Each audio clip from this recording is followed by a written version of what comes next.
This is the Investor Connect podcast program. I'm Hall T. Martin. I'm the host of this show in which we interview angel investors, venture capital, family offices, private equity, and many other investors for early stage and growth companies. I hope you enjoy this episode.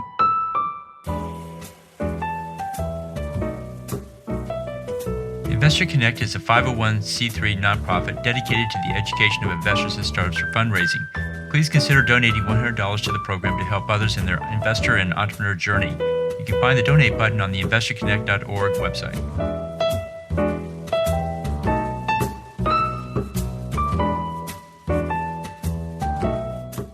Well, hello, this is Hall Martin with Investor Connect. Today we're here with Peter Storment, co-CEO at Cedar Street Capital.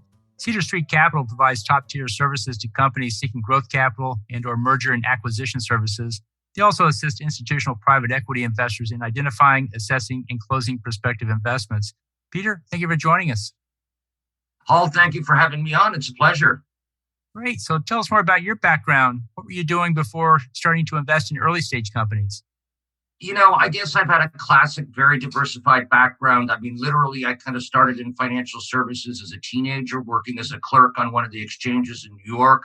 I've been a lending officer at a bank. I've traded options and futures. I've done investor relations. What really led me into the business was equity research.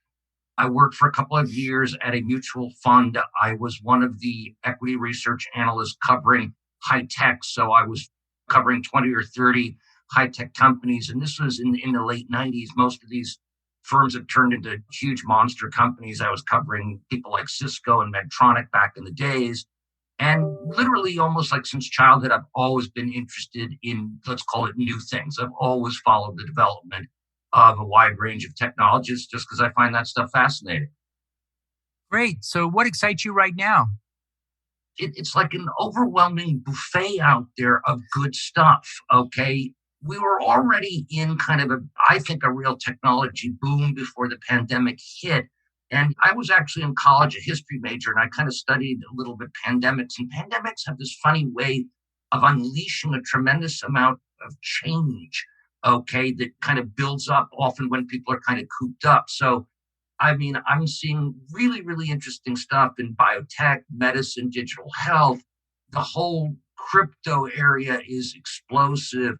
AI, big data, alternative energy, autonomous vehicles. I mean, there's just such a plethora of stuff going on out there. It's kind of is more of a question, I think, of what resonates with you and what fascinates you. But there's just endless choice out there if you're digging into it. I mean, the amount of patents being filed has gone through the roof. The number of new companies being incorporated has gone through the roof.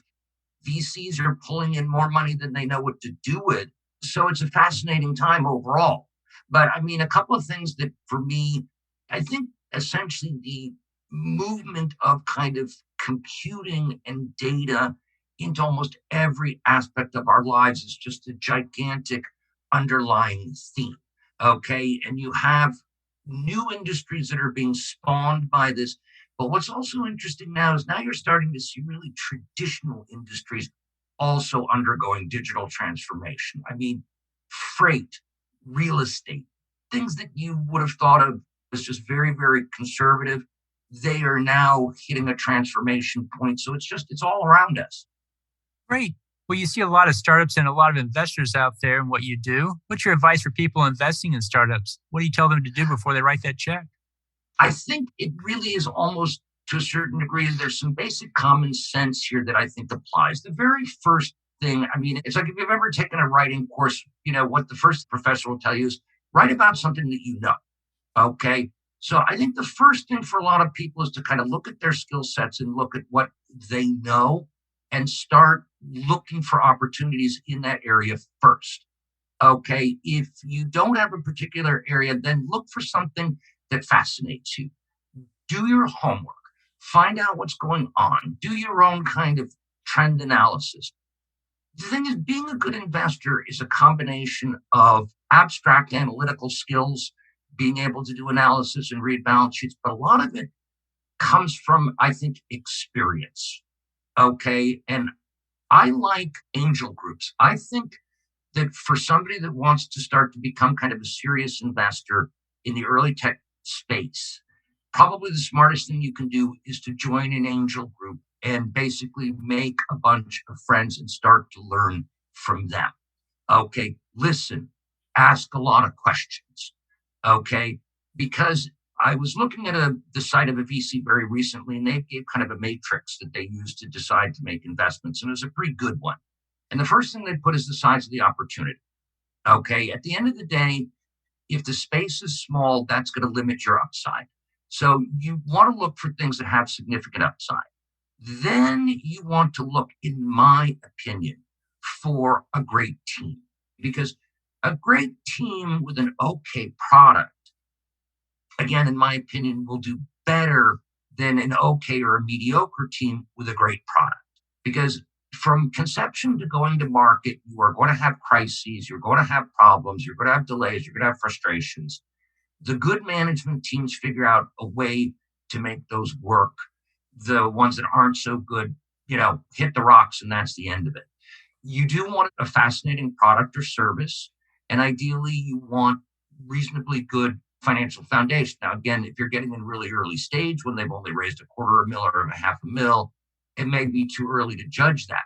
But there are a bunch of telltale signs of what's going to likely be a successful investment versus one that isn't. And the simplest one is repeat.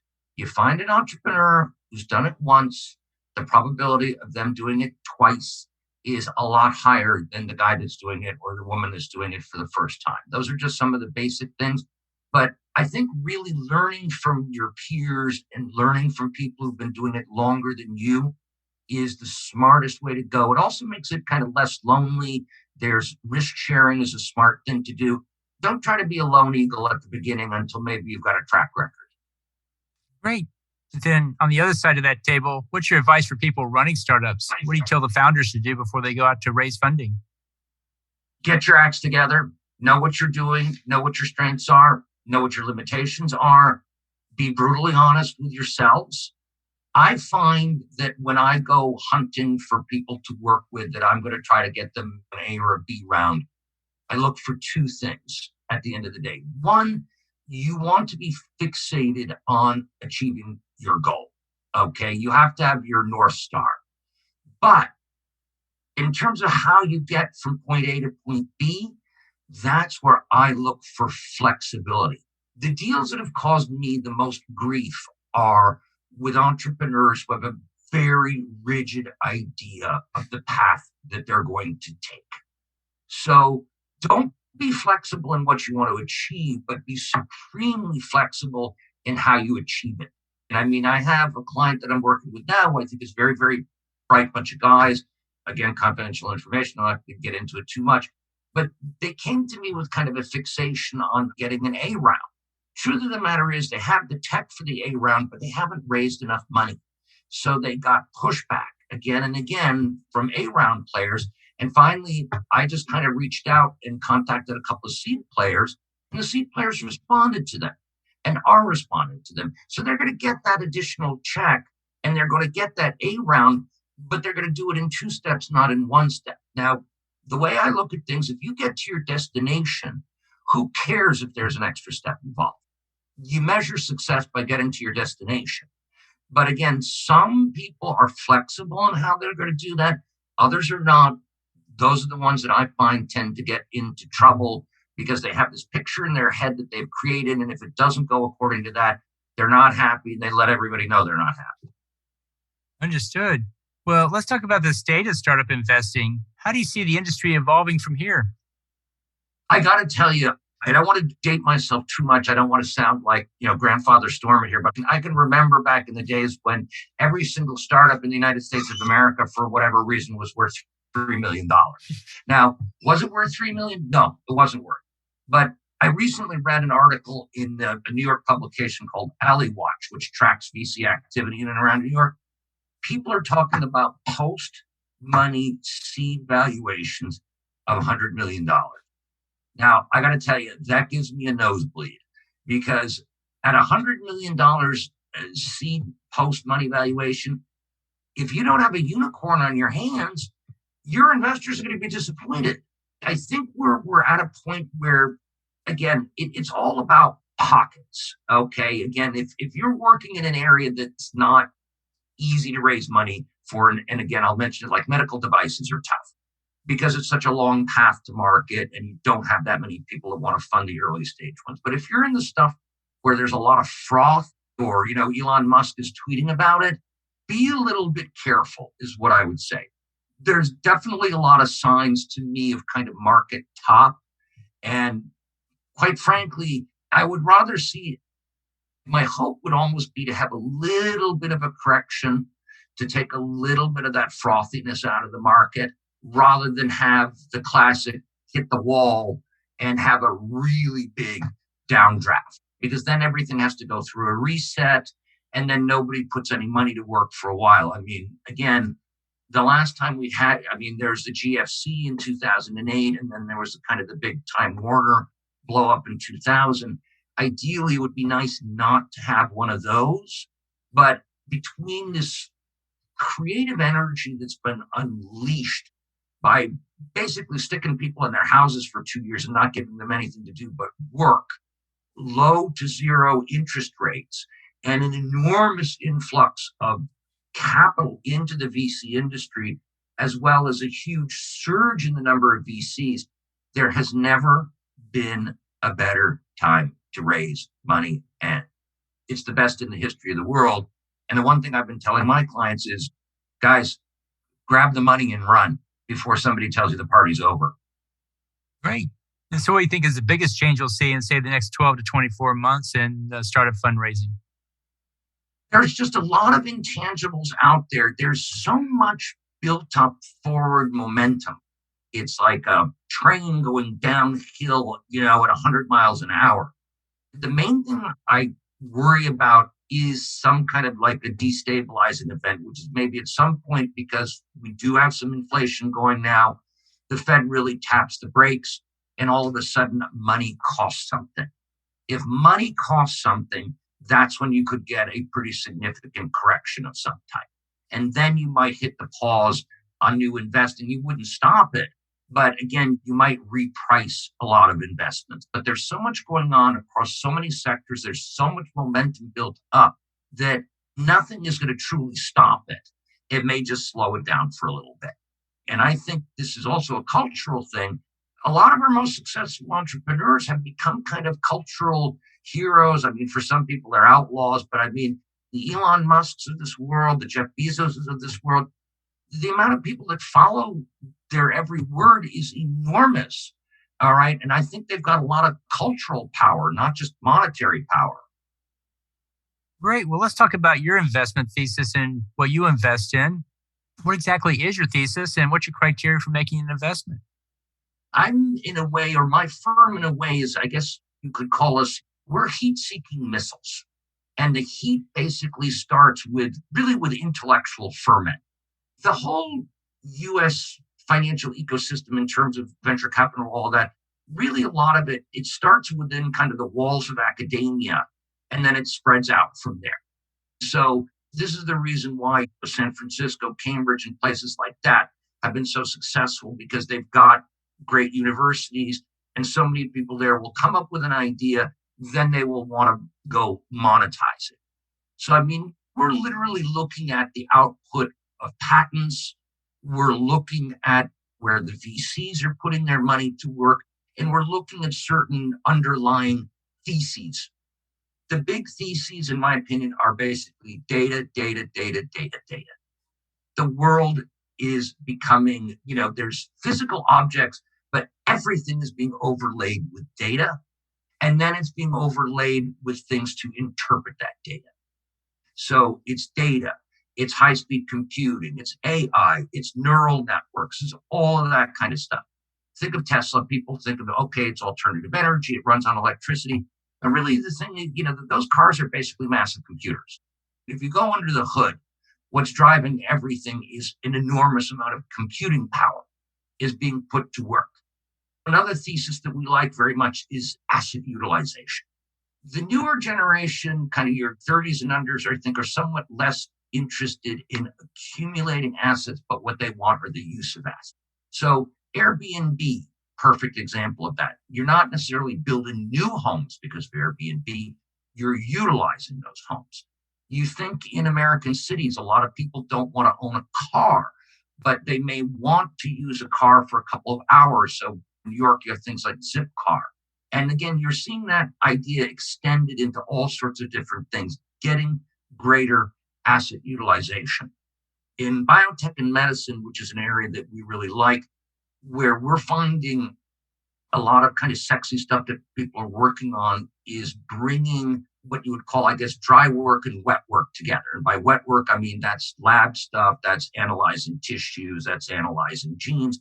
The dry stuff is semiconductors and computing, but it's basically using computing power to accelerate drug discovery, to accelerate getting us through trials and all this kind of stuff. I mean, again, I don't think the average citizen realizes that it was literally like 72 hours from the time that we ran the SARS virus through the Defense Department supercomputers. They identified all the spikes, which are the vulnerable parts of the virus. Within 72 hours of that, we knew how to attack the virus. And the only reason it took a year to develop the vaccine was the physical stuff. But the actual cracking of it intellectually was done within days on a series of supercomputers, and that would have taken years, 20, 30, 40 years ago. So all of these things are being accelerated and pushed to kind of warp speed by huge amounts of data, by super fast computing, and by new programs to analyze all of that stuff so you can pick out what's important versus what's extraneous. And that's just going on everywhere. Great. Can you talk about one or two startups that fit your thesis? I'll give you one that I'm working on right now that's a little bit different than that. There is an area that I like that certainly does involve computing because it involves blockchain and all that kind of stuff. But as we all know, virtually every guy in America under 30 has some Bitcoin these days. They've got a digital wallet. Now, I was a skeptic at the beginning because I was thinking of these things as currencies, not as assets and not as commodities. However, we're now seeing the rise or the beginnings of central bank digital currency. Okay, so this is digital currencies being originated by the governments and by the banks themselves. I have a client in that sector. It's an offshore client. It's a very interesting company coming out of the Bahamas. Their website is Canoe Pays, KANOOPAYs.com. I don't want to say too much, but these guys are essentially issuing with the government of the Bahamas the first fully legit central bank digital currency, and they are going to take that to the Caribbean. They're going to take that to Latin America. They're going to take that all over the place. And I think this is going to be the next wave of crypto. Okay, you will have crypto, which is an asset, which is a commodity, which is kind of fun to play with. But when it becomes revolutionary is when the banks and the governments behind it actually say, you know what, this is legal tender. And then you can take advantages of the much lower friction that's going to be generated by that, because lower friction generates more economic activity. So that's one example of something that I like. Again, it's private. They're probably a couple of years away from their IPO. I wish I could get everybody in on it, but maybe down the line. There is a company that I worked with last year. Again, one thing I did want to mention is that Cedar is very internationally oriented. The concentration of brains and money in the United States is overwhelming, but there's also a lot of talent elsewhere. And one of the things that we've tried to do is pull in to the US ecosystem non-US companies. Because if you really, really, really get into kind of early stage investing, what you'll see is that there is an arbitrage out there. Basically, a tech company in the US, which will get a $50 million valuation, if it's coming out of the UK or if it's coming out of Brazil or something like that, their valuation will be half of what their US competitor would be. So for investors that want to dabble their toes into the overseas side of this business, there's some very, very good deals to be done by looking offshore. Now, there's a West German client I did some work with last year called Origenis. They're still private. They basically had a technology which would go into patent libraries. They would scan the complete patent library. They would pull down all of the compounds mentioned in that. Then they would analyze them, looking to optimize them and either come out with improved compounds or new compounds. So there's AI, there's natural language programming, there's all that stuff being used to do something, incredibly dry that no human wants to do, which is to scan tens of thousands of pages of patent filings and basically pick up money that's been left lying there. Okay, because the human mind is great at a lot of things, but scanning terabytes and petabytes worth of data to find patterns is not something that we're geared up to do as human beings. Great. So, there's many challenges for the startup and the investor out there. For your startups, what do you think is the main challenge they face in launching their business? I think in most cases, it really, again, goes back to the people. The people are the X factor.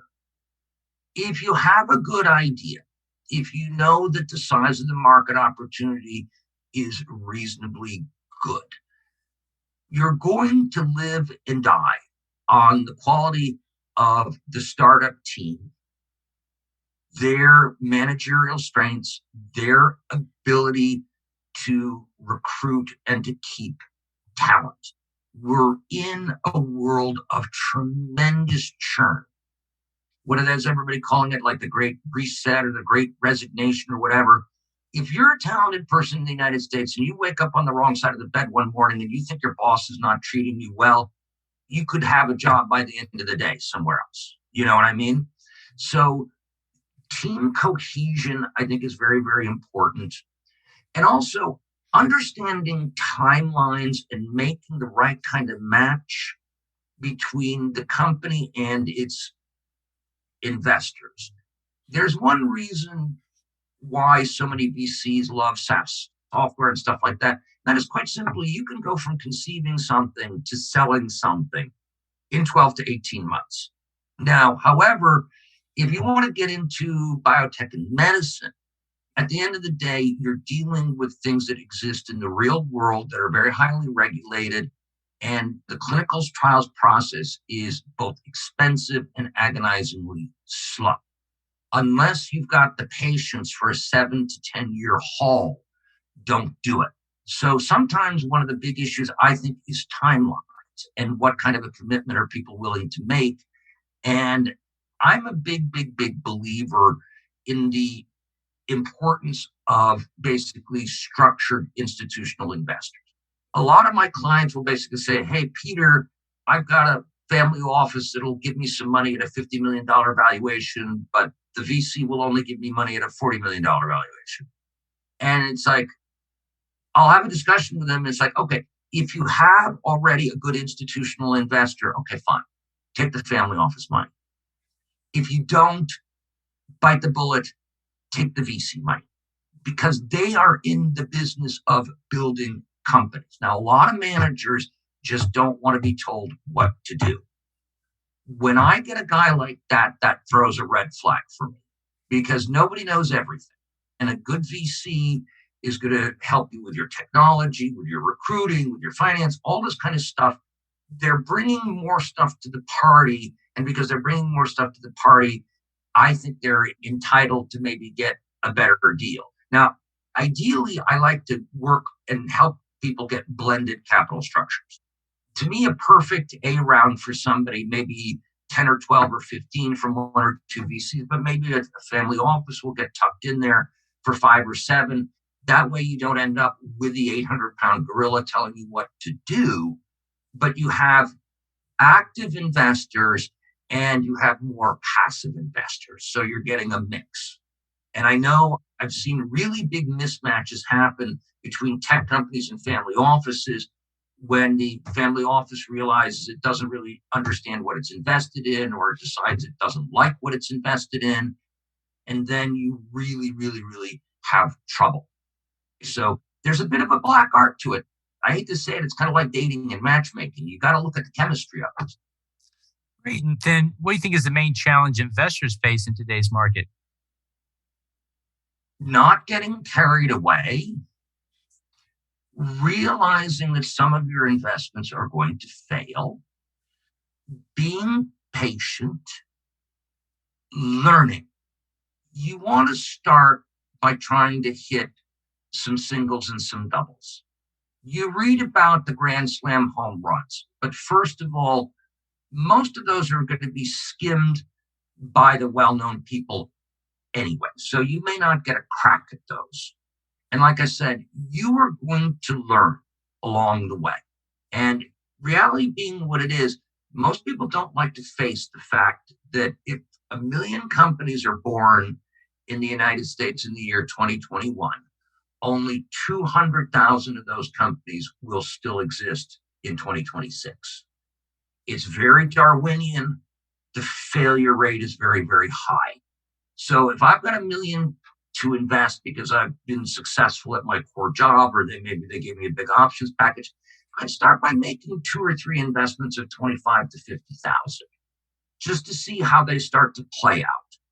And like I said earlier, I would try to maybe cluster them in an area where ideally I know something. There's a reason why most of the angel investors in medicine are doctors. Why? Because it's an area that they know. If you work in high tech, if you work in software, that's a logical place for you to start investing, because you're going to be investing in something where you've got a knowledge base. But dip your toe in the water, learn, get mentors, make checklists of things. Positive things, I want to see this. Red flags, I don't want to see that. And be aware of the fact that every day, everything changes, and the playbook that might have worked on Monday may not work on Friday. Be flexible. Great. Well, you mentioned several sectors and applications in today's interview. If you had to pick 1 or 2 that you think are really good opportunities for investors to pursue today, what would you call out? I think just because it's such a huge trend, the kind of the digitization or the computerization of medicine. And that encompasses everything from e-health to changing the way basically drugs are discovered and tested. I like that because at the end of the day, that is literally the biggest sector of the US economy is health. It's 17 or 18% of a $20 trillion economy. And it's also very, very resilient. If there's a sector that you want to be in a recession, the last place where spending gets cut is in health. I think some of the other areas, SaaS software and all that, my concern there is just, again, that a lot of those plays the valuations have been boosted so high that the margin for error is very, very, very low. Things really have to go right. And what would have been a more than an acceptable exit 3 years ago or 5 years ago may not look like an acceptable exit today because the entry price that you got was so high. That makes sense. Well, in the last minutes that we have here, what else should we cover that we haven't? One other thing that I would mention a little bit, and I kind of touched upon it, is, like I said, Cedar is a very funny firm in that we're doing 60, 70, 80% of our business in the kind of high-tech sector in the US and in Europe. But I mean, I had a period in my career for about 8 or 10 years where I really became a frontier markets guy. And I mean, I've worked very extensively in Africa, in Latin America. And the thing is, we are, in fact, looking at a global phenomenon. You actually have now unicorns in, let's say, payment systems, DeFi and stuff like that, coming out of that part of the world. The one thing I'd say is Americans tend to be, and I mean, almost anybody that comes from a big country does this. So it's Americans, it's Russians, it's Brazilians, it's Chinese. If you come from a big, big, big country, you tend to really be very inward looking. Now, you come from a little country like a Belgium or a Costa Rica, Okay, you're going to be looking outwards because there isn't enough there.